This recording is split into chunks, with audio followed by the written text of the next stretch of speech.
ஓம் ஸ்ரீ குருப்யோ நமः. தத்வபோதம்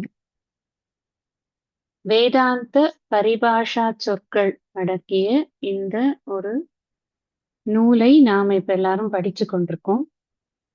லாஸ்டா நாம இதுல என்ன பார்த்தோம் அப்படின்னா, காரண சரீரம் என்றால் என்ன, காரண சரீரத்தினுடைய விவரணங்கள் பார்த்தோம். அனிர்வாச்சிய அநாதி அவித்யாரூபம் ஷரீரத்வயஸ்ய காரண மாத்திரம் சத்ஸ்வரூப அஜ்ஞானம் நிர்விகல்பக ரூபம் எது அஸ்தி தது காரண சரீரம்னு 6 விதமான லட்சணங்களை சொல்லி இதை விளக்க முடியாது. ஆனா இப்படித்தான் அதுக்கு ஒரு விளக்கம் கொடுக்க முடியும் அப்படின்னு இந்த காரண சரீரம் இப்படியெல்லாம் இருக்கிறது அப்படின்னு விளக்கி இருக்கிறார் ஆசிரியர். இது 6 விஷயங்களையும் தெரிஞ்சு கொண்ட பிறகு ஆத்மா கஹ அப்படிங்கிற கேள்வியில அடுத்த விஷயமான பஞ்சகோஷம் கேட்கணும். ஆனா சிஷ்யன் என்ன கேட்டார் அப்படின்னா, அவஸ்தாத்ரயம் கிம் அப்படின்னு கேட்டார். 3 நிலைகள் என்றால் என்ன, அது அடுத்த கேள்வி.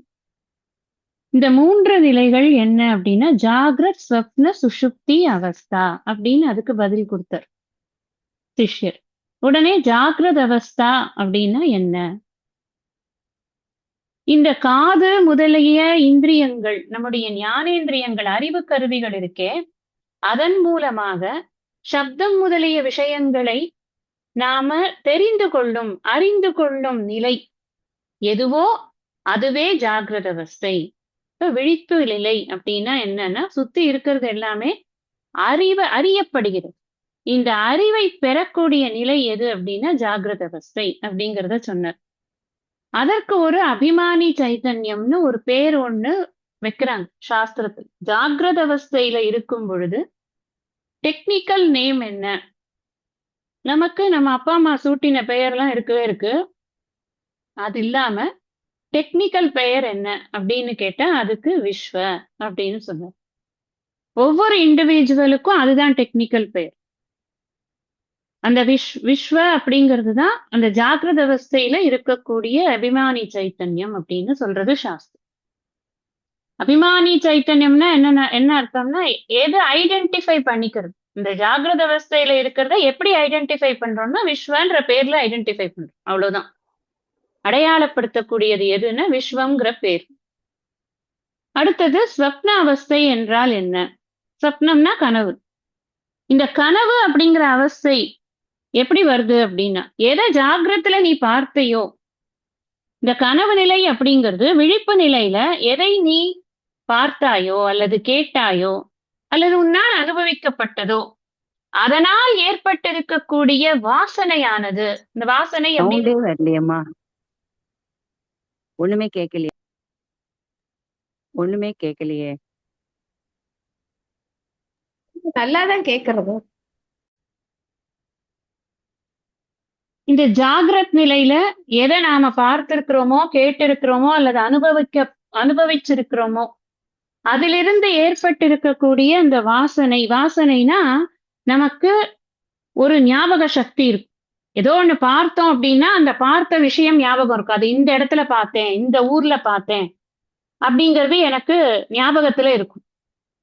அப்படி ஞாபகத்துல இருக்கக்கூடிய விஷயங்கள் எனக்கு ஏதோ ஒரு சமயத்துல அது அந்த ஞாபகத்திலேருந்து வெளியில வந்து அனுபவத்திற்கு வேண்டும் அப்படிங்கிற ஒரு தூண்டுதலை இந்த புத்தியானது கொடுக்கும். இது ஜாகிரத்திலேயே நடக்கக்கூடிய விஷயம்தான்.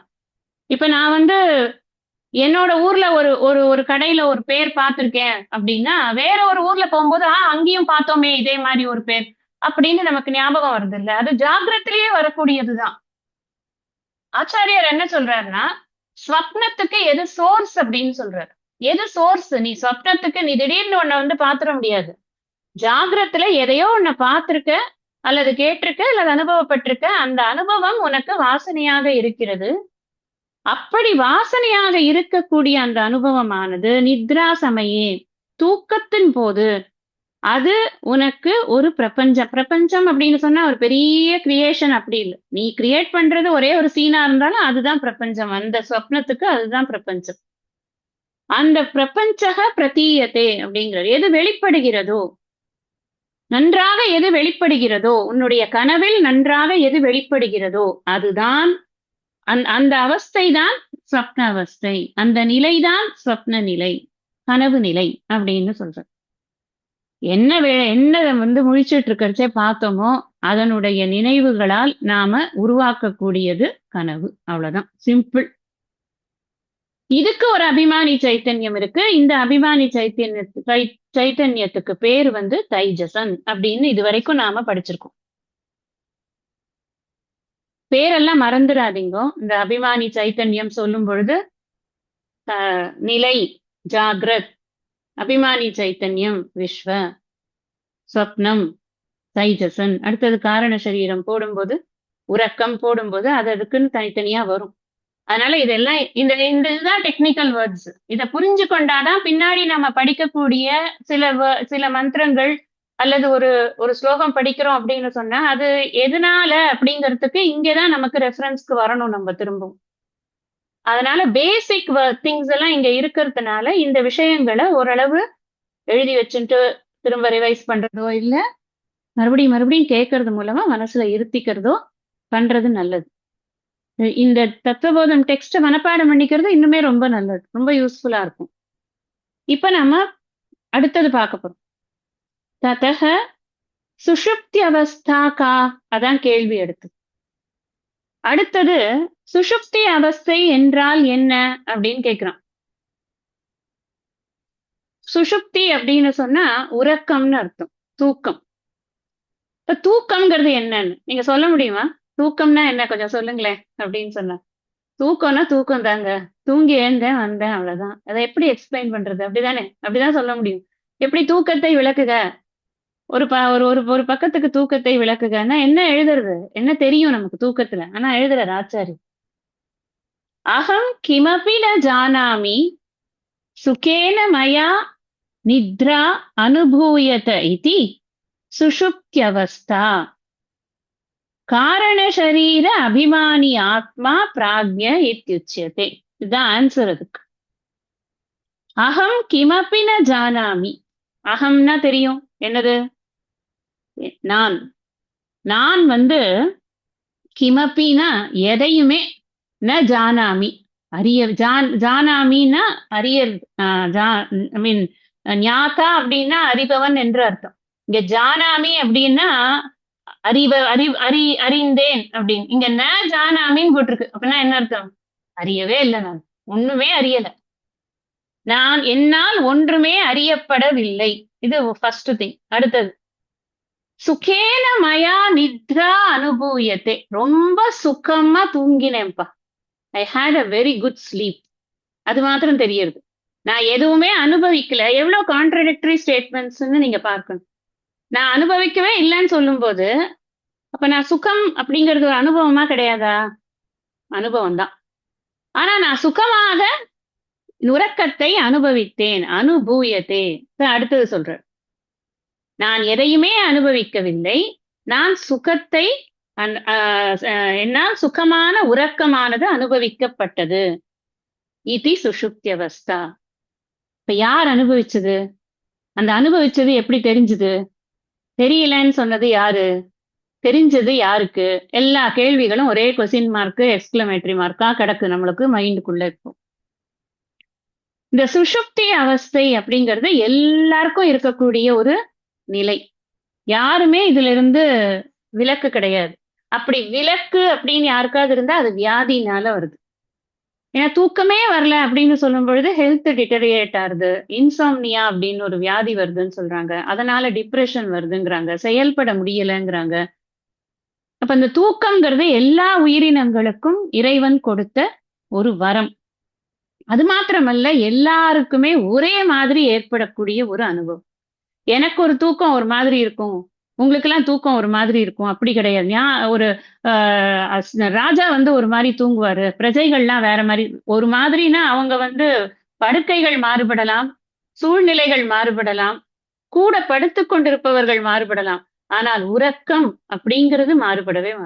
உறக்கம் என்ற அனுபவம் அப்படிங்கிறது ரோட்ல படுத்துக் கொண்டிருக்கக்கூடிய வீடே இல்லாத ஒரு ஏழைக்கும், ரொம்ப பெரிய ஒரு மாளிகையில படுத்துக் கொண்டிருக்கக்கூடிய ஒரு பணக்காரருக்கும் ஒரே மாதிரியான அனுபவம் இறைவன் கொடுப்பது இந்த உறக்கம் அப்படிங்கிறத நம்ம புரிஞ்சுக்கணும். அதுல என்ன அனுபவம் இருக்கு? அந்த இடத்துல என்ன அனுபவிக்கிறோம் நம்ம அப்படின்னு?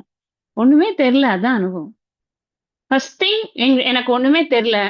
செகண்ட் திங் என்கிட்ட எதுவுமே இல்ல. இன்னொன்னு என்கிட்ட என்ன இருக்குங்கிறத பத்தின அறிவும் எனக்கு இல்ல. எனக்கு அறியாமை அப்படிங்கிறது தான் அந்த இடத்துல இருக்கு. எதையுமே அறியாத ஒரு நிலை, எதையுமே தெரிந்து கொள்ளாத ஒரு நிலை. வெறும் அஜ்ஞானம் தான் இருக்கு. அறியாமை மட்டும் தான் இருக்கு.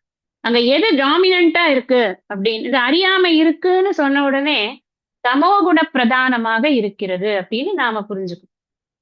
அறியாமைங்கிறது இஸ் டைரக்ட்லி லிங்க்டு வித் தமோகுணம் தான். இப்ப தமோகுண பிரதானமா இந்த மனமானது இருக்கும் பொழுதுதான் உறக்கம் அப்படிங்கிறது நமக்கு ஏற்படுறது.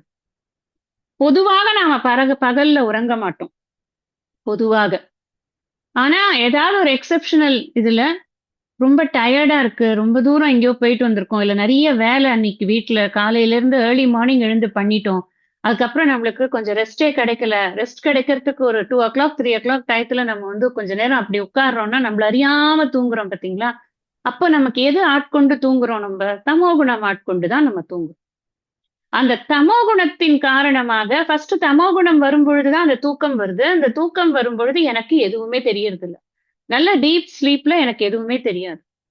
ஆனா நான் சுகமா தூங்கினேன். அடுத்த வரி போடுறார் இல்லையா? கிமபி ந ஜானாமி சுகேன மயா நித்ரா அனுபூயத்தே. நான் ரொம்ப சுகமான அந்த உறக்கத்தை அனுபவித்தேன் அப்படிங்கிறது எப்படி தெரிஞ்சது அப்படின்னா, ரொம்ப கொஞ்சமான லெவல்ல ஒரு சத்வகுணம் அங்க ஆபரேட் ஆயிட்டு இருக்கு அப்படின்னு சாஸ்திரம் சொல்றது. அந்த அந்த சத்வகுணம் ஆபரேட் ஆயிட்டு இருக்குங்கிறது நமக்கு எப்படி தெரியறதுன்னா, வெளியில வரும்போது அது சுகமா இருந்ததுன்னு சொல்றோம் இல்லையா? நம்ம தான் சொல்றோம். ஏய் நீ சுகமா தூங்கின நான் பார்த்தேன். அப்படிங்கிறத பெத்தைய வச்சுதான் சொல்லலாமே தவிர தூக்கத்தை பார்த்து சொல்ல முடியாது. என்னால இன்னொருத்தரை பார்த்து. ஆனா நான் என்னுடைய தூக்கத்தை பத்தி சொல்லும் பொழுது இது சுகமான தூக்கம் அப்படின்னு நான் சொல்லலாம். ஏன்னா எனக்கு டிஸ்டர்பன்ஸ் இல்லாத நல்ல ஸ்லீப் கிடைச்சது அப்படிங்கறத நான் என்னால சொல்ல முடியும். அது எனக்கு ஏன் வருது அப்படின்னு சொன்னா, எனக்கு அந்த தூக்கத்தின் போது தமோகுண பிரதானமாக இருந்தா கூட ஒரு சின்ன சத்துவகுணம் இருக்கு. இதுக்கு பேரு மலின சத்துவம் அப்படின்னு சொல்லப்படுது. அந்த மலின சத்துவம் இருக்கிறதுனால எனக்கு எதுவுமே தெரியலனாலும் எனக்கு தூங்கினேங்கிறது நன்றாக தெரிகிறது. அந்த இடத்துல எந்த சரீரம் இருக்கு அப்படின்னா, எனக்கு ஸ்தூல சரீரம் இருக்கிறது தெரியவே தெரியாது. பருவுடல் அப்படின்னு ஒரு விஷயம் இருக்கிறதே நான் அறியவே மாட்டேன். ஏன்னா அப்படி பருவுடல் இருக்கு அப்படிங்கிற ஒரு பிரஜையோடையே நான் படுத்துக் கொண்டிருக்கேன் அப்படின்னு சொன்னா, நான் என்னுடைய ஆடை விலகுவதையோ சரி செய்ய வேண்டும் என்பதையோ நான் எப்ப பார்த்து கொண்டே இருக்கும்படியான ஒரு சூழ்நிலை ஏற்படும். ஆனா யாருமே தூங்கும் பொழுது பெரும்பாலும் இந்த ஆடையை பிடிச்சு இழுத்து இழுத்து நம்ம சரி பண்ணிக்கொண்டே இருக்கிறது இல்ல. அதிகபட்சம் ஒரு போர்வையை போத்திட்டுருவோம் அவ்வளவுதான். எதுனாலும் நம்ம இதுக்கு இந்த போர்வை பார்த்துக்குவோம் அப்படின்னு. என்ன காரணம்? தூக்கம் போது நமக்கு அது தெரியாது. அந்த பரு உடல் இருக்கிறது அப்படிங்கிற உணர்ச்சியே நமக்கு இருக்காது. அது உணர்வு பூர்வமாக அதை நாம் உணர்வதில்லை. மனசு சூக்ஷ்ம சரீரம் இருக்கா அப்படின்னு கேட்டா, சூக்ஷ்ம சரீரமும் அடங்கித்தான் இருக்கு. என்ன ரீசன்? மனசு விழித்துக் கொண்டிருக்கு அப்படின்னு சொன்னா கனவுக்கு ஏற்பாடு பண்ணும் அது. அது சும்மாவே இருக்காது. ஏதாவது ஒரு தாட்டு இல்லைன்னா கனவு. எதையோ திங்க் பண்ணிட்டே இருக்கும். அடுத்தது இது தாட்டுன்னு வந்துட்டே இருக்கும். அப்ப உறக்கம் வராது. உறங்கும் நேரத்தில் இந்த சூக்ஷ்ம சரீரமும் சரி, ஸ்தூல சரீரமும் சரி, இது ரெண்டுமே நம்மால் அறியப்படுவது கிடையாது. தொடர்பு கிடையாது நமக்கு அந்த சமயத்துல. ஒரே ஒரு சரீரம் தான் நம்மளோட தொடர்புல இருக்கு. அது காரண சரீரம் மாத்திரம்தான் அங்க தொடர்புல இருக்கு.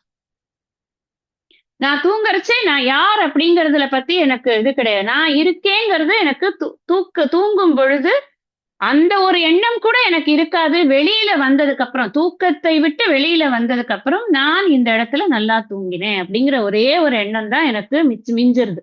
இங்க யார் அபிமானி சரீரன், அபிமானி சைத்தன்யம் அப்படின்னு சொன்னா, பிராக்யன் அப்படின்னு அதுக்கு பெயர் கொடுக்கிறது. பிரகர்ஷேன அக்ஞக அப்படின்னு அத விளக்குறாங்க. பிரன்னு போட்டாலே பிரகர்ஷேன. பிரகர்ஷேனன்னா மிக நன்றாக.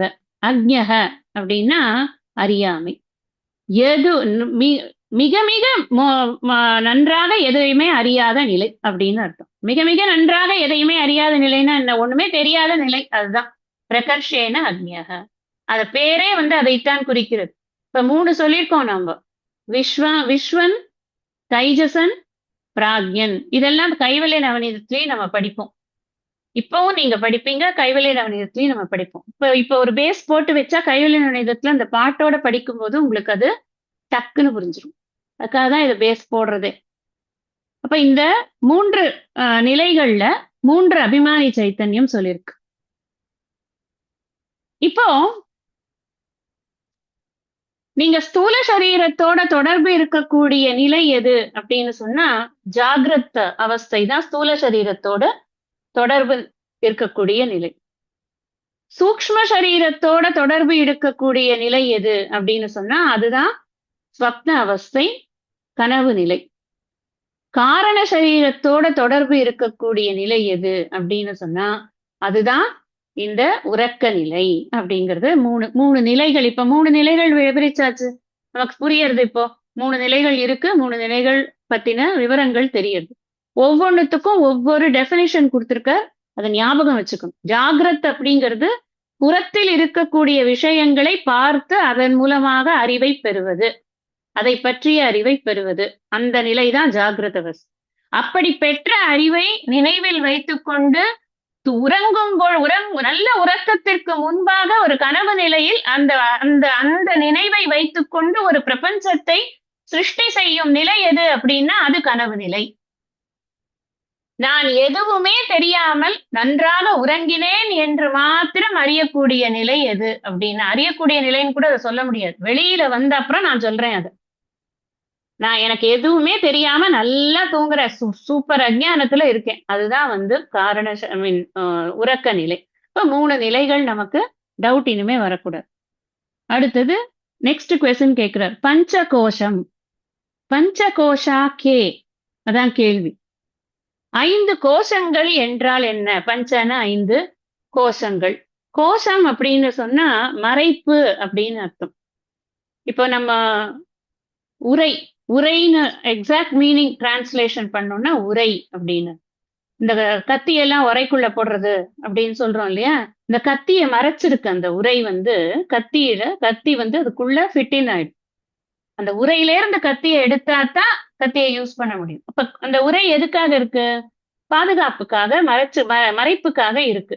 இந்த இடத்துல பாதுகாப்பு அப்படிங்கிற அர்த்தத்துல இது சொல்லப்படலை. இது மறைப்பு அப்படிங்கிற அர்த்தத்துலதான் இந்த கோஷம் அப்படிங்கிறது சொல்லப்படுது. பஞ்ச கோஷங்கள் என்றால் என்ன? அதுக்கு அர்த்தம் இது என்ன ஆன்சர் சொல்றார். அன்னமயக, பிராணமயக, மனோமயக, விஞ்ஞானமயக, ஆனந்தமயச்சேதி. ஆனந்தமயக ச இதி அப்படின்னு பிரிக்கணும். ஆனந்தமயக. இப்ப 5 இருக்கு. 5 பேர் சொல்ற. அன்னமயம், பிராணமயம், மனோமயம், விஞ்ஞானமயம், ஆனந்தமயம். இவைதான் 5 கோஷங்கள் ஆகும் அப்படின்னு சொல்ற. இந்த அன்னமயம் அப்படிங்கிறது ஸ்தூல சரீரத்தோட தொடர்புடையது. அன்னமய கோஷம் அப்படிங்கிறது ஸ்தூல சரீரத்தோட தொடர்புடையது. பிராணமய, மனோமய, விஞ்ஞானமய கோஷங்கள் இதெல்லாம் சூக்ஷ்ம சரீரத்தோட தொடர்புடையது. நான் மூச்சு விட்டு கொண்டிருக்கிறேன் அப்படிங்கிறத எல்லார்கிட்டையும் நான் காட்ட முடியாது. இந்த பார் மூச்சு விடுறேன் பார், அப்படி காட்ட முடியாது. அது சூக்ஷ்மமாக போய்கொண்டு வந்து கொண்டு இருக்கிறது இல்லையா? அதே மாதிரி எனக்கு மனசு இருக்குங்கிறது எப்ப தெரியும்? நான் பேசினாதான் தெரியும் என் மனசுல என்ன இருக்குன்னு. சும்மா இருந்தா என் மனசு என்ன பண்றதுங்கிறது யாருக்குமே தெரியாது. வெளிப்பாடுகளின் மூலமாக மட்டும் அறியப்படக்கூடியதாக இருக்கு. அப்படியே புறத்துல அறியக்கூடியதாக இல்லை. எது பிராணன் அப்படி இல்லை, மனசு அப்படி. விஞ்ஞானம், எனக்கு எவ்வளவு புத்தி இருக்குன்னு எப்படி அடுத்தவங்களுக்கு தெரியும்? என்கிட்ட பேசி பார்த்தாதான் தெரியும். நான் கொஞ்சம் புத்தி இருக்காரா இல்ல முட்டாளா அப்படிங்கிறது பேசி பார்த்தா தெரியும். நிறைய பேர் இப்ப மைக் பிடிச்சு பேசி ப்ரூவ் பண்ணிட்டு இருக்காங்க இல்லையா? நம்மளுக்கு அறிவு இருக்கா இல்லையான்னு சொல்லிட்டு எல்லாருக்கும் தெரிஞ்சு போயிடுறது அறிவு இருக்கா இல்லையான்னு. பேத்தட்டிக்கான சிச்சுவேஷன்ஸ் அதெல்லாம். அது வெளியில தெரியாது. வெளியில பார்த்தா பெரிய ஜபர்தஸ்தா இருக்கும் அப்படியே. பெரிய ஆளு அப்படி இப்படி. ஒரு ஒரு ஒரு ஒரே ஒரு கேள்வி. அதுக்கான ஒரே ஒரு பதில் விளக்கிடும். உள்ளுக்குள்ள என்ன இருக்கு சரக்கு அப்படின்னு. சோ விஞ்ஞானமயம் வெளியில தெரியவே தெரியாது. ஆனா இருக்கு. அது இருப்பது வெளிப்படுத்தப்படுகிறது வேறு நடவடிக்கைகளின் மூலமா. அதுதான் சூக்ஷ்ம சரீரத்தினுடைய விஷயமே. அதனால இந்த பிராணமய, மனோமய, விஞ்ஞானமய விஷயங்கள் எல்லாம், கோஷங்கள் எல்லாம் சூக்ஷ்ம சரீரத்தோட தொடர்பு கொண்டவையாக அவை இருக்கின்றன அப்படின்னு பார்க்கிறோம். காரண சரீரம் அப்படிங்கிறது அன்னமய ஆனந்தமய கோஷத்தோடு தொடர்பு கொண்டதாக இருக்குது. இந்த ஆனந்தம் அப்படிங்கிறது இருக்கிறதுலயே பெஸ்ட் ஆனந்தம் எதுப்பா உனக்கு அப்படின்னு யாராவது கேட்டாங்கன்னு வச்சுக்கோங்க. எனக்கு அந்த ஊருக்கு போறது ஆனந்தம், எனக்கு இதை வாங்கிக்கிறது ஆனந்தம், எனக்கு இப்படி போட்டுக்கு ட்ரெஸ் பண்ணிக்கிறது ஆனந்தம், என்ன சொன்னாலும் நல்ல தூக்கம், ஆனந்தமா ஒரு தூக்கம் வந்ததுன்னு வச்சுக்கோங்களேன், எந்த கவலையும் இல்லாம, அதுதாங்க பெஸ்ட் ஆனந்தம். எல்லாரும் எதுக்கு ஓடி ஓடி உழைக்கிறாங்க? நிம்மதியா சாப்பிட்டு தூங்குறதுக்கு தான். அந்த நிம்மதியான தூக்கம்ங்கிறது இருக்குல்ல, அதுதான் வந்து அதாவது உலக வாழ்க்கையில நம்மளால பெஸ்ட்ன்னு சொல்லக்கூடிய ஒரு ஆனந்தமான விஷயமா இருக்கும். ஆனா அதுவே அல்டிமேட் ஆனந்தம் கிடையாது. அது தூக்கத்துக்கு அப்புறமா விழிச்சதுக்கு அப்புறம் அந்த ஆனந்தம் இருக்கா என்ன? அது மாறி போயிடுறது. சோ மாறக்கூடியதாக இருக்கிறது. அதனாலதான் அது மயம்னு போட்டது. ஆனந்தமயம் அப்படிங்கிறது காரண சரீரத்தோடு தொடர்புடையதா. ஒரே ரீசன் என்ன அப்படின்னா, அது தூக்கத்தின் போது அந்த ஆனந்தமானது நம்மால் உணரப்படுகிறது அப்படிங்கிறதுனால அது காரண சரீரத்தோடு அதை லிங்க் பண்ணி வச்சிருக்கு. இப்ப மூணு மூணு கோஷங்களுக்கு 3 சரீரங்களை நாம 5 கோஷங்களுக்கு இந்த 3 சரீரங்களை நாம ஈக்குவேட் பண்ணி வச்சிருக்கோம். அப்புறம் நம்ம அதை விளக்கரிச்சே உங்களுக்கு அது புரியும். எதுக்காக இந்த பஞ்சகோஷ விவரணத்தை நான் பண்ணணும்? இந்த சாஸ்திரம் வந்து என்னை பற்றி சொல்வது அப்படிங்கறது, இப்ப பேச்சே யார பத்தி இருக்குன்னு, ஆத்மாக்காக நான் மறந்துடாதீங்க. அந்த கேள்வியை மட்டும் மறந்துடாது. அதுதான் மெயின் கேள்வி. அதை வச்சுதான் இவ்வளவு இது பேசிட்டு இருக்கோம் நம்ம. இல்ல நம்ம எல்லாம் பேசி முடிச்சு எதுக்கு இதெல்லாம் சொன்னேன் அப்படின்னு கேட்போம்ல சம்டைம்ஸ். ஏதோ சொல்ல வந்துட்டு எதுக்கு சொல்ல வந்தேனே மறந்து போயிட்டேன்ப்பா அப்படின்னு டாபிக்கை விட்டு எங்கேயோ போயிட்டு இருக்கும். அதனால டாபிக் அடிக்கடி திருப்பி திருப்பி நம்ம அதுல போய் நின்று ஞாபகம் வச்சுக்கணும். ஆத்மாக்காக that is what we are thinking. அதை அதை மனசுல வைத்து கொண்டுதான் நாம வந்து இந்த அவஸ்தாத்திரயம் ஆகட்டும், இதுவாகட்டும், பஞ்சகோஷம் ஆகட்டும், இது எல்லாத்தையும் நம்ம பார்க்கறதுக்கு நம்ம முயற்சி பண்ணி கொண்டு இருக்கு. ஆத்மா அப்படிங்கிறது நான், வேற யாரும் இல்ல. ஆத்மான்னு ஒருத்தர் இருக்காராம், அவர் பேர் ஆத்மநாதன். அவர் பேர் ஆத்மான்னு நாங்கெல்லாம் கூப்பிடுவோம். அந்த மாதிரி ஆத்மா இல்ல இது. ஆத்மானா நானு. என்னை பற்றி நான் படித்துக் கொண்டிருக்கிறேன். என்னை பத்தி சொல்லறதுக்கு சாஸ்திரம் வந்து நிறைய மெத்தடாலஜி வச்சிருக்கு. பிரக்ரியான்னு சொல்லுவோம். இந்த மெத்தடாலஜிக்கு பிரக்ரியா அப்படின்னு சான்ஸ்கிரிட்ல பேர். ஒண்ணு இந்த 3 சரீரங்களை வைத்து சொல்லிக் கொடுக்கிறது, இன்னொன்னு 5 கோஷங்களை வைத்து சொல்லிக் கொடுக்கிறது, இன்னொன்னு இந்த 3 அவஸ்தைகளை வைத்து சொல்லிக் கொடுக்குறது. அதைத்தான் இவர் வந்து ஒரே ஸ்லோகத்துல ஆன்சர்ல கொண்டு வந்துட்டார். இப்படித்தான் ஆத்மாவை விளக்க முடியும் அப்படிங்கிறதாக. டைரக்டா ஆத்மா இஸ் ஈக்குவல் டு திஸ் அப்படின்னு சொல்ல முடியாது. இதன் மூலமாக நாம இந்த ஆத்மாவை பற்றிய அறிவை பெறுகிறோம். இவற்றுக்கெல்லாம் எது சாட்சியாக இருக்கிறதோ அதுவே ஆத்மானு தான் சொல்லியிருக்காரு. சச்சிதானந்த ஸ்வரூப சன்னு சாட்சியா இருக்குன்னு சொல்லியிருக்காரு எல்லாத்துக்கும். அவஸ்தாத்ரய சாட்சி. அந்த ஆத்மாக்காகங்கிறத மறந்துடாதீங்க. அவஸ்தாத்ரய சாட்சி சச்சிதானந்த ஸ்வரூப சன்னு எஸ் திஷ்டதே ச ஆத்மா அப்படின்னு பார்த்தோம். அந்த சாட்சி அப்படிங்கிறது தான் எதுக்கெல்லாம் சாட்சி அப்படிங்கிறத நம்ம இப்ப விளக்கின்னு விளக்கமா படிச்சுட்டு இருக்கோம். அந்த மாதிரி இந்த 3 பிரக்ரியா, இந்த 3 மெத்தட்ல தான் நம்மளுக்கு வந்து நான் யார் அப்படிங்கறத என்னால படிக்க முடியும்.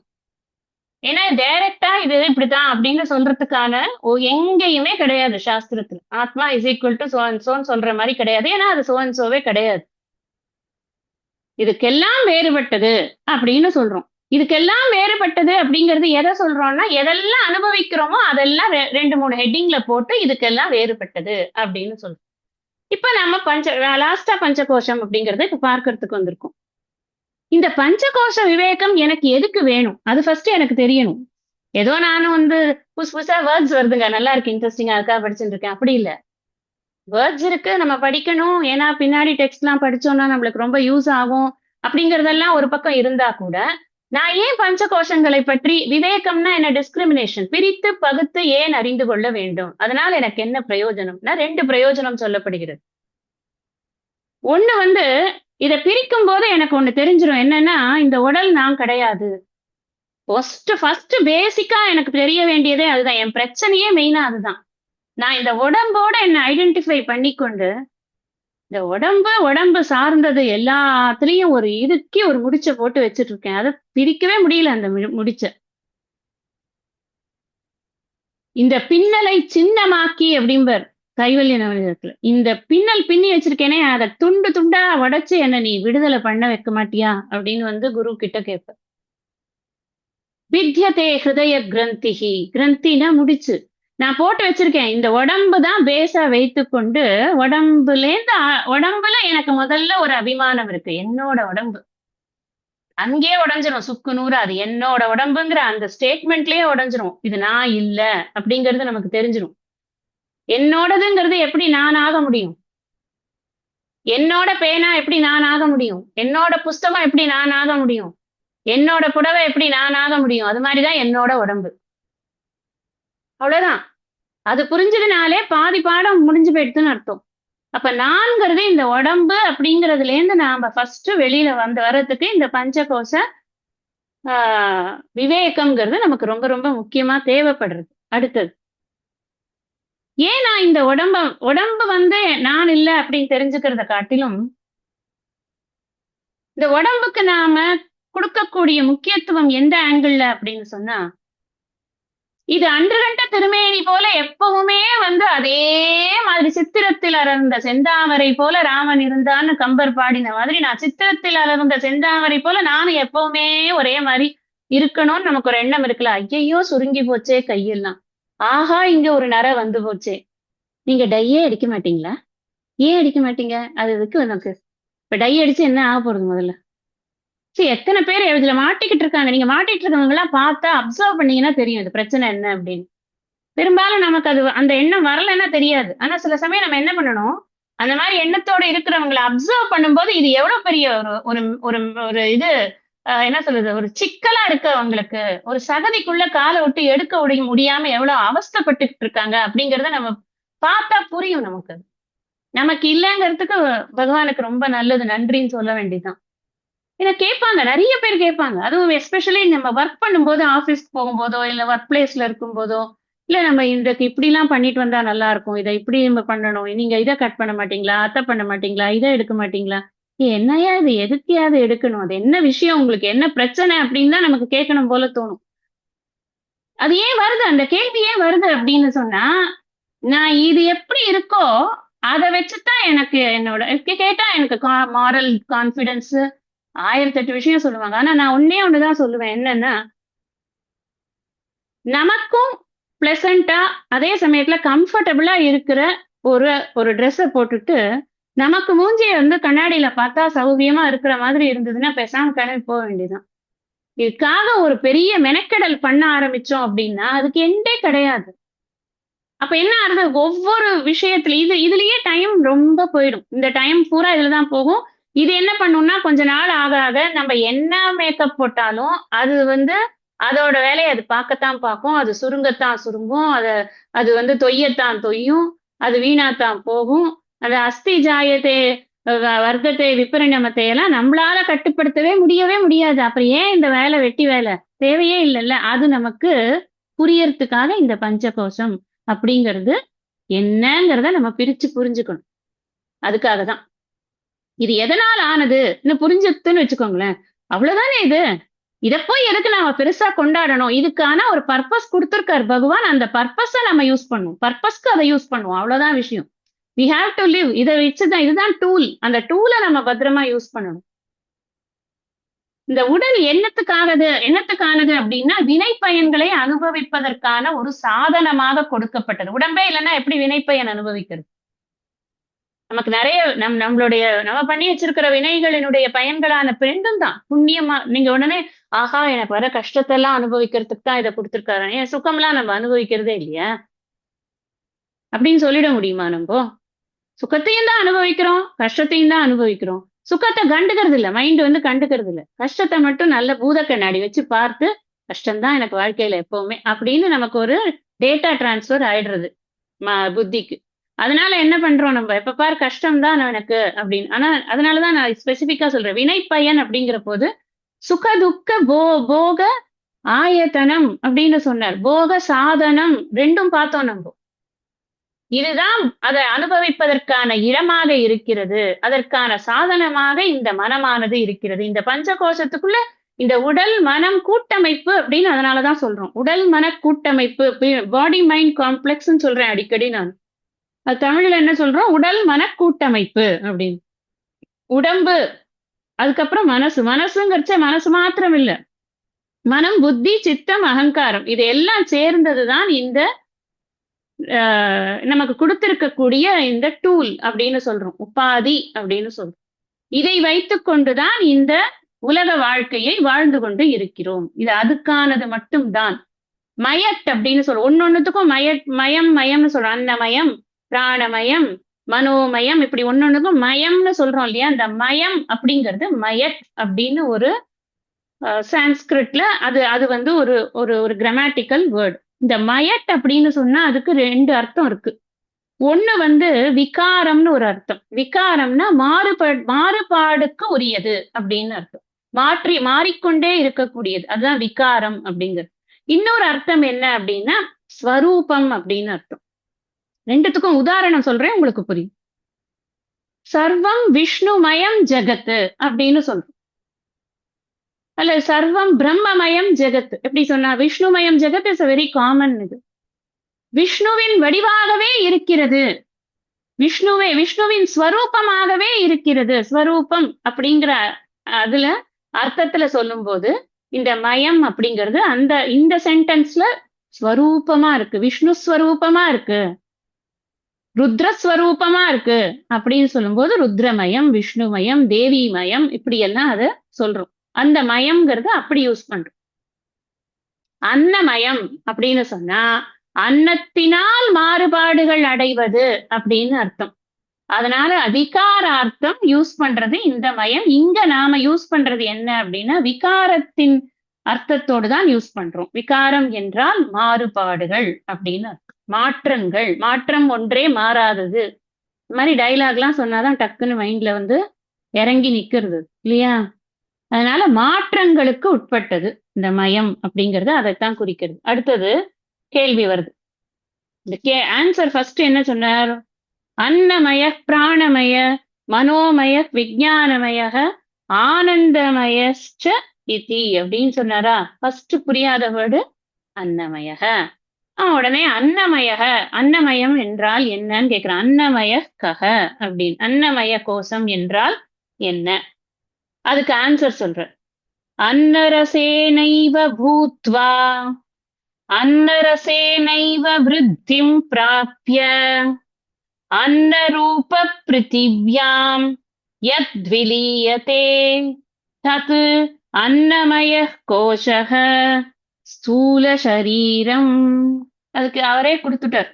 நான் இப்ப முன்னாடி உங்களை வந்து சொன்னேன், ஸ்தூல சரீரம் என்பது அன்னமயத்தோடு தொடர்புடையது, சூக்ஷ்ம சரீரம் என்பது பிராணமயம் மனோமயம் விஞ்ஞானமயத்துடன் தொடர்புடையது, காரண சரீரம் என்பது ஆனந்தமயத்துடன் தொடர்புடையதுன்னு சொன்னேன் உங்களுக்கு.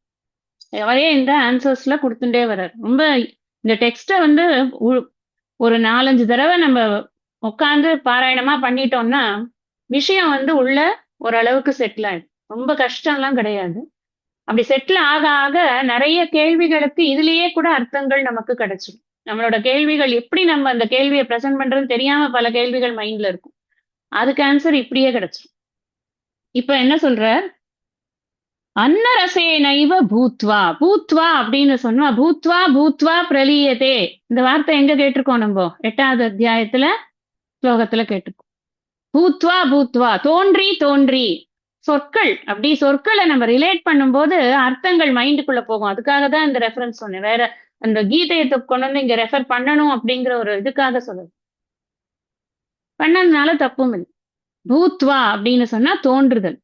அன்ன ரசேனைவ பூத்வா, தோன்றுவது எப்படி அப்படின்னா அன்ன ரசத்தினால், அன்ன ரசம் அப்படின்னா என்ன அர்த்தம்னா, நாம சாப்பிடுற சாப்பாட்டினுடைய essence essence of the food அதனால் தோன்றி இருக்கிறது தான் இந்த உடல் அப்படிங்கிறார். உணவினால் தோன்றி அன்னரசேனைவ விருத்திம் பிராப்பிய. எப்படி வளர்றது அது? வளர்றதுக்கும் காரணம் வந்து உணவு தான். உணவு இல்லாம அது தோன்றல, உணவு இல்லாம அது வளராது. அன்னரூப பிருத்திவ்யாம், அன்ன வடிவமாக இருக்கக்கூடிய, உணவு வடிவமாகவே இருக்கக்கூடிய பூமியில் எத் விலியதே, எது ஒடுங்குகிறதோ தது அன்னமய கோஷக, அதுதான் அன்னமய கோஷம் எனப்படும் அப்படிங்கிறார். இது என்ன, எப்படி வந்து அன்னரசேனைவ பூத்வா அப்படின்னா எப்படி? நான் சாப்பிடுறேன், அது எப்படி என்னோட உடம்பு பூத்வானா தோன்றுகிறதுன்னு சொல்றீங்களே, எப்படி தோன்றும்?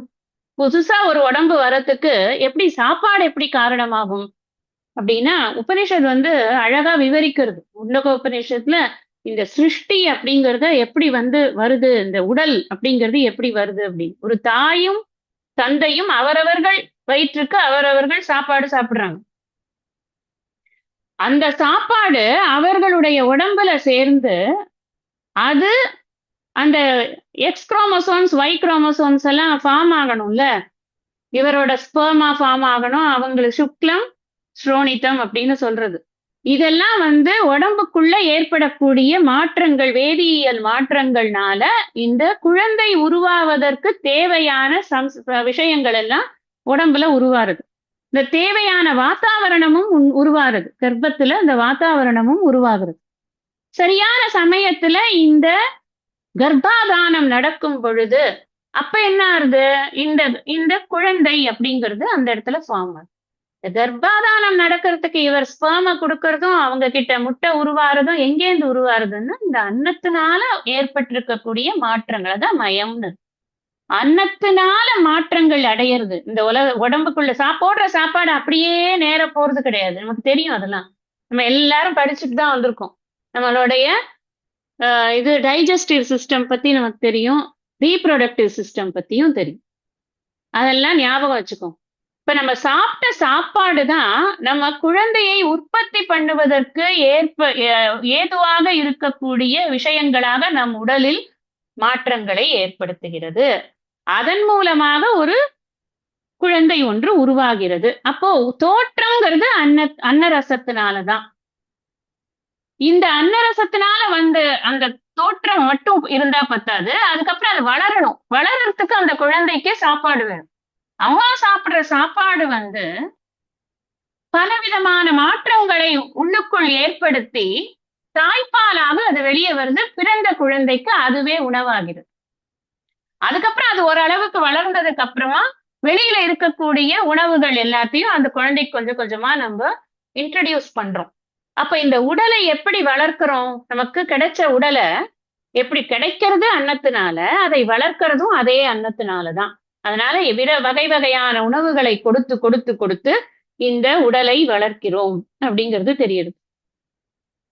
இந்த உடல் ஒரு அளவு இந்த அஸ்தி ஜாயத்தை எல்லாம் முடிஞ்சது அப்படின்னா இந்த 6 விதமான மாற்றங்களை இந்த உடல் அடைந்து கடைசியில விபரிணமத்தை முடிஞ்சு பிடித்து அப்படின்னு அது வந்து உயிரை விட்டுடுறதுன்னு வச்சுக்கோங்களேன் இந்த உடல். அதுக்கப்புறம் இந்த உடல் அவரவர்களுடைய வழக்கப்படி அது ஒன்று புதைக்கப்படுகிறது, இல்லைன்னா எரிக்கப்படுகிறது. எரிச்சாலும் அது ஆஷஸ் ஆகி அதை பூமியில தான் நம்ம திருப்பி சேர்க்கிறோம். ஒரு நதியின் மூலமாகவோ கிணற்றின் மூலமாகவோ ஏதோ ஒரு மூலமாக கடலின் மூலமாகவோ திருப்பி பூமிக்கு தான் அந்த ஆக்சஸ் போயிடுறது. பூமியில புதைச்சாலும் பூமியில இருக்கக்கூடிய நுண்கிருமிகளுக்கு உணவாக அது பூமியிலேயே இருந்து மக்கி பூமியிலேயே சேர்ந்து விடுகிறது. அதனாலதான் அன்ன வடிவமாகவே இருக்கக்கூடிய இந்த இடத்துல அன்ன வடிவம்னு சொல்லும் பொழுது ஃபுட் அப்படின்றத விட ஸ்தூல வடிவமாக, அன்னத்துக்கு நிறைய அர்த்தம் இருக்கு. ஸ்தூல வடிவமா இந்த பூமி தெரியறது. நம்ம பஞ்சபூதங்கள்ல ஸ்தூல வடிவமா தெரியறது அப்படிங்கிறது பூமி தான் ஃபர்ஸ்ட். லிக்விடா இருக்கிறது வாட்டரா இருக்கு. அது மாதிரி நம்ம இதுதான் இந்த இந்த பூமியில வந்து எல்லாம் வந்து ஒன்றா கலக்கிறது அப்படிங்கிறது தான் அவர் இதுல சொன்னார். இந்த லாஸ்ட் சொன்னது என்ன சொன்னார் அப்படின்னா, அன்ன ரூப பிருத்திவ்யாம் எது விலியதே. விலியதேன்னு என்ன? ஒடுங்குகிறது. அது ஒடுங்கிறது எங்க? நம்ம எங்க அப்படின்னா இந்த பூமியில. அன்னத்துக்கு உபனிஷத்ல ஒரு டெஃபினிஷன், அத்தியதே பூதானி அத்தீச்ச தத்து அன்னம் அப்படின்னு ஒரு குட் டெஃபினிஷன் அது ஆக்சுவலா. அத்தியதே என்ன சொன்னா, எது நம்மால் சாப்பிடப்படுகிறதோ, பூதானின்னா பூதங்களால், உயிர்களால், எது உயிர்களால் சாப்பிடப்படுகிறதோ, அத்தீச்ச, அத்தினா அது சாப்பிடுறதான், எது நம்மை சாப்பிடுகிறதோ அது அன்னம். இந்த இந்த அன்னம்ங்கிறதுக்கு பல வகையாக விளக்கங்கள் கொடுக்கப்படுறது. ஃபுட்டுங்கிற ஃபார்மேட்ல பூதங்களால் சாப்பிடப்படுகிறது. அந்த உடலை மீண்டும் அது பூமிங்கிற ஃபார்மேட்ல அதுவே எடுத்துக்கொள்கிறது. அதுதான் அன்னம் அப்படிங்கிறது. இந்த இந்த பூமிக்குள்ள ஏன் பூமியை அன்னம்னு சொல்றோம் அப்படின்னு சொன்னா, இந்த பூமியில தான் நிறைய செடி கொடிகள் எல்லாம் வளருறது. ஒரு பயிர் பண்ணணும்னா பூமி இல்லாம பண்ண முடியுமா? சாயில் இல்லாம ஃபார்மிங் உண்டா? கிடையாதுல்ல. இப்ப ஏதோ கண்டுபிடிக்கிறாங்க, ஆனா அது எல்லாமே நம்மளுடைய தேவைகளுக்கு ஏத்த மாதிரி இருக்காது, ஆர்னமெண்டலா தான் இருக்கலாம். அதனால ஒரு நிலம் இருந்தா தான் அந்த நிலத்துலதான் நம்ம பயிர் பண்ணி நம்மளுக்கு சாப்பாடு அதுலதான் விளையிறது. அதனால பிருத்திவியாம் ஓஷதயக அப்படின்னு சொல்லப்பட்டிருக்கு. இந்த பிருத்திவியில தான் அந்த ஓஷதி அப்படின்னு சொன்னா செடி கொடிகள். இந்த செடி கொடிகள்லாம் எப்படி எதுல வளர்றதுன்னா இந்த பிருத்திவியில தான் வளர்றது. செடி கொடிகள்னா செடி கொடிகள் மாத்திரம் இல்ல, வயல்ல இருக்கக்கூடிய இந்த நெல் கதிர்கள் எல்லாம் தான் சேர்க்கணும். அது ஓஷதிங்கிறச்சு. ஓஷதிபியக அன்னம், இந்த ஓஷதிகளால் தான் அன்னம் உருவாகிறது, சாப்பாடுங்கிறது அதனாலதான் உருவாகிறது. அன்னாத் புருஷக, அன்னத்தினால்தான் மனிதன் உருவாகிறான். அப்ப இது ஒரு சைக்கிள் தானே. நம்ம பூமியில போடக்கூடிய விதையானது அது ஒரு ஒரு ஒரு பயிராகிறது, அந்த பயிர் எனக்கு உணவாகிறது, அந்த உணவினால் என் உடல் வளர்கிறது. நான் இப்ப சொன்னது பூரா நீங்க யோசிச்சு பார்த்தோம்னா, என் உடல் வளர்கிறது. இந்த என் உடல் அப்படிங்கிறது என்னுடையது அப்படிங்கிறது வரும்போது அது நான் அல்ல. ஃபர்ஸ்ட் விஷயம் அதுதான். இது ஒரு ப்ராசஸ்னால உருவாகி இருக்கக்கூடிய ஒரு பொருள். இந்த பொருள் எனக்கு கொடுக்கப்பட்டிருக்கிறது எதுக்கு அப்படின்னா, என்னுடைய பிறவியை நான் நல்ல விதமாக உபயோகப்படுத்தி கொள்வதற்காக. இது நான் கிடையாது. அதுதான் இங்க ஃபர்ஸ்ட் விஷயம். இந்த டிஸ்கிரிமினேஷன் பண்ணி விவேகம்ங்கிறது நம்ம பண்ணி, எனக்கும் இந்த அன்னமய கோஷத்துக்கும் வேறுபாடு உள்ளது. நான் வேறு, என் உடல் வேறு. இந்த உடல் நான் அல்ல. இது ரொம்ப முக்கியமான அடிப்படை பாடம். மிக மிக வலிமையான கோஷம் எது, என்னை மறைக்கிறதுலயே மிகவும் வலிமையான கோஷம் எது அப்படின்னு சொன்னா இந்த அன்னமய கோஷம் தான். ஏன்னா இதை தாண்டி என்னால சிந்திக்கவே முடிய மாட்டேங்கிறது. உடம்பை வளர்த்தேன் உயிர் வளர்த்தேனே அப்படிம்பார்.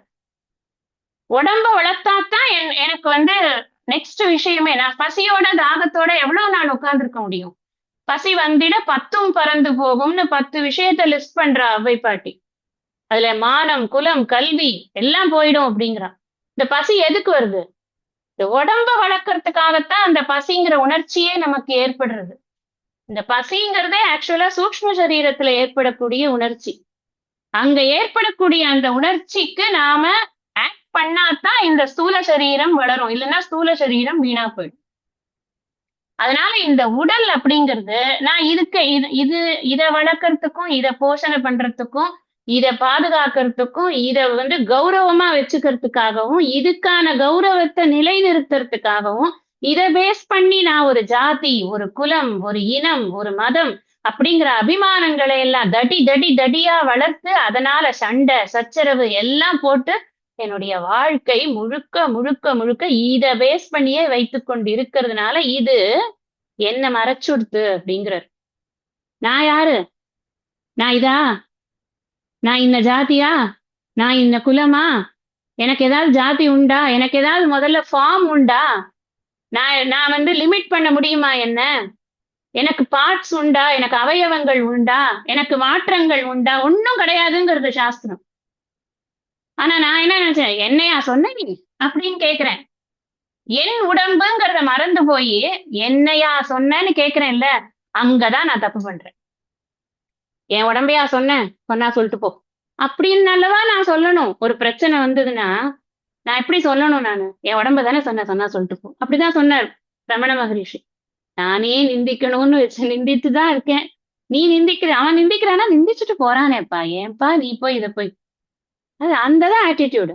அப்ப அவ்வளவு தீர்க்கமா அந்த நிஷ்டையில இருந்தா தான் சொல்ல முடியும். இல்லைன்னா சொல்ல முடியும். இல்லைன்னா என்ன ஆகும்? என்ன பார்த்து இப்படி சொல்லிவிட்டாங்கங்க. அது எப்படிங்க சொல்லலாம்? அதெல்லாம் நீங்க 1000 தான் நீங்க சொல்லுங்க. அதெல்லாம் படிக்கிறதெல்லாம் வேறங்க. அது எப்படிங்க என்ன பார்த்து அப்படி சொல்லலாம்? அப்படின்னு கேட்டோம்னாக்க, அவ்வளவுதான். எல்லாம் அவுட்டு.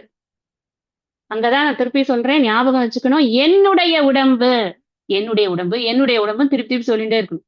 என்னுடைய அப்படின்னு சொன்னா அது நான் கிடையாது. ஐ ஆம் நாட் திஸ் பாடி. இது ஒரு ஃபர்ஸ்ட் விவேக். இந்த பஞ்சகோஷ விவேகம்ங்கிறது ரொம்ப முக்கியமானது. அதை கரெக்டா பண்ணோம்னு வச்சுக்கோங்களேன், ரிச்சுவலிஸ்டிக்கா ஒழுங்கா நம்ம புத்தி அதை பண்ணிட்டு அப்படின்னா நமக்கு நிறைய பிரச்சனைகள் வாழ்க்கையில சிம்பிளா முடிஞ்சிடும். அதுலதான் பாதி மாட்டிக்கிறோம். அடுத்தது பார்க்கலாம். பிராணமய கக. பிராணமயன் பிராணமய கோஷம் என்றால் என்ன? பிராணாத்யாக பஞ்சவாயவக வாகாதீந்திரிய பஞ்சகம் பிராணமய கோஷக. The answer பிராணாத்யாக பஞ்சவாயவக. பிராணாத்யாக அப்படின்னு சொன்னா பிராணன் முதலான அப்படின்னு. பிராணன் முதலான பஞ்சவாயவக 5 வாயுக்களும் 5 டைப்ஸ் ஆஃப் காற்று. அதான் 5 வாயுக்களும் வாகாதீந்திரிய பஞ்சகம்.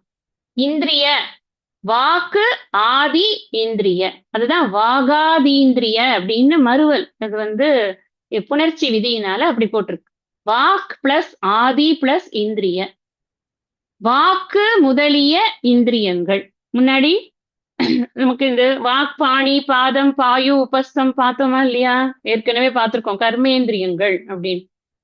இப்ப பிராணன் முதலிய 5 வாயுக்களும் வாக் முதலான 5 செயற்கருவிகளும் பிராணமய கோஷக சேர்ந்ததுதான் பிராணமய கோஷம் என்பது ஆகும்.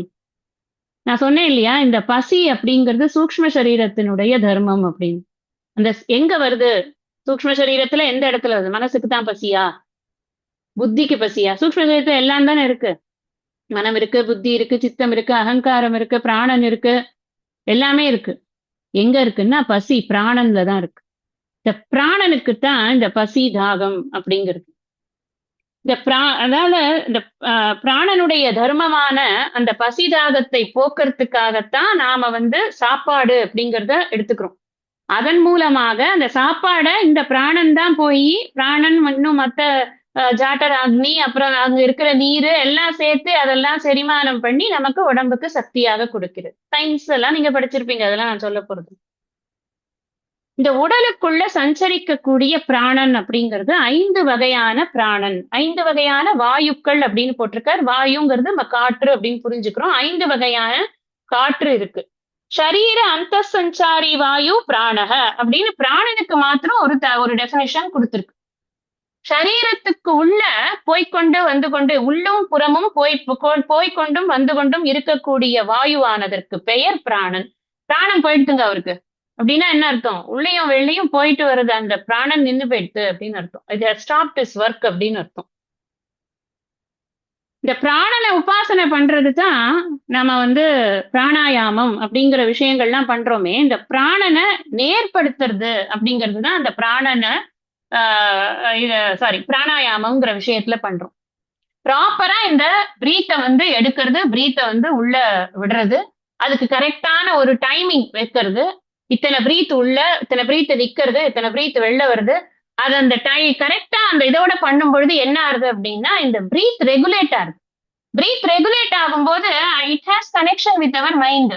பிரீத் ரெகுலேட் ஆச்சுன்னா மனசு ஒருநிலைப்படும். நீங்க வேகமா ஓடுறீங்கன்னு வச்சுக்கோங்களேன், பிரீத் இதுவா இருக்கும், கேஸ்பிங்கா இருக்கும்.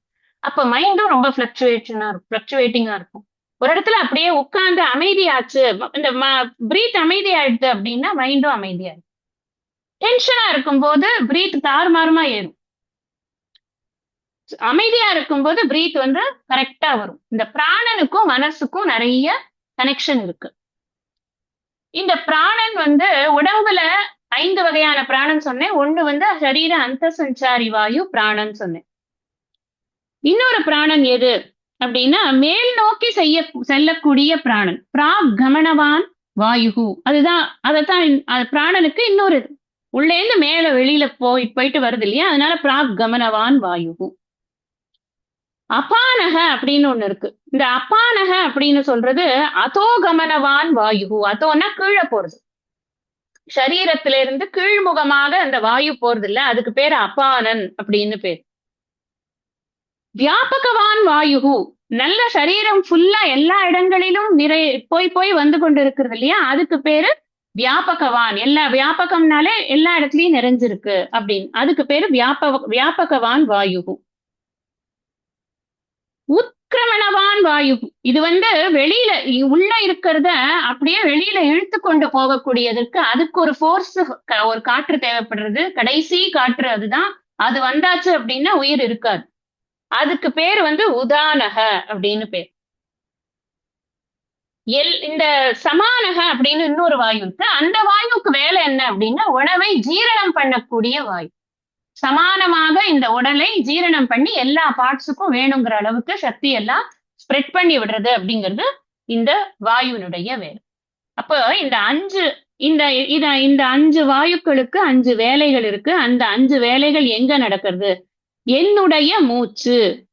அதுதான் நான் சொன்னாலே உங்களுக்கு புரிஞ்சிடும். இப்ப என்னுடைய மூச்சு, நான் மூச்சா இல்லையே, எனக்கு செரிமானம் ஆகிறது. என்னுடைய உடல், எனக்குன்னு சொன்னா கன்ஃபியூஸ் ஆயிடும். என்னுடைய உடலுக்கு செரிமானம் தருகிறது என்னுடைய, நான் அது கிடையாது. அப்படிதான் இத விவேகம் பண்றோம். இந்த பிராணமயன் நான் அல்ல. பிராணமயன் எதற்காக இருக்கிறதுனா என்னுடைய உடலில் சில இயக்கங்கள் சரிவர நடக்கணுங்கிறதுக்காக பிராணமயன் கொடுக்கப்பட்டிருக்கு. இந்த காற்று உள்ளும் புறமும் ஒரு வேலையோட போய்கொண்டு வந்துட்டு இருக்கு. காற்று ரொம்ப ஜாஸ்தியா போச்சுன்னா அதை வெளியில ஏத்திதான் ஆகணும். அது வெளியில ஏத்திட்டு மீதி இருக்கிறதெல்லாம் அப்படியே இது பண்ணலாம், டிஸ்ட்ரிபியூட் பண்ணலாம் அப்படின்னா அது டிஸ்ட்ரிபியூஷன் காத்து எடுத்துக்கும் அந்த வேலையை. செரிமானத்துக்கு குடுகுடுன்னு ஒரு காத்து வந்து அது செரிமான வேலையை அது பண்ணிடும். அதனாலதான் சாப்பிடும் பொழுது கால் வயிறு காத்துக்கு இடம் விடுங்கிறாங்க. சமானன் வந்து வேலையே செய்ய விடலை அப்படின்னா அவர் என்ன பண்ணுவார் பாவம்? செரிமானமே ஆகாது, உட்காண்டே கொட்டுன்னு உட்காந்துருக்கணும். சாப்பிட்டதெல்லாம் இங்கேயே காக்கா கொத்துற அளவுக்கு உட்காந்துட்டு இருக்கும். அதனால சாப்பிடும் போது அதெல்லாம் பார்த்து சாப்பிடணும்னு எதுக்கு சொல்றாங்கன்னா இதுக்காக தான் சொல்றேன். சோ இந்த மாதிரி இந்த பிராணமயன் அப்படிங்கறத நீங்க புரிஞ்சுக்கோங்க. அடுத்தது நாம மனோமயன் பத்தி படிக்கணும். அதை நாம அடுத்த சத்சங்கத்துல படிக்கலாம். இந்த அளவுக்கு இன்னைக்கு நான் இந்த வகுப்பை நிறைவு பண்றேன். இப்ப நாம வந்து குரு ஸ்தோத்திரத்தை படிக்கலாம். அதுக்கப்புறமா நிறைவு பிரார்த்தனை படிக்கலாம்.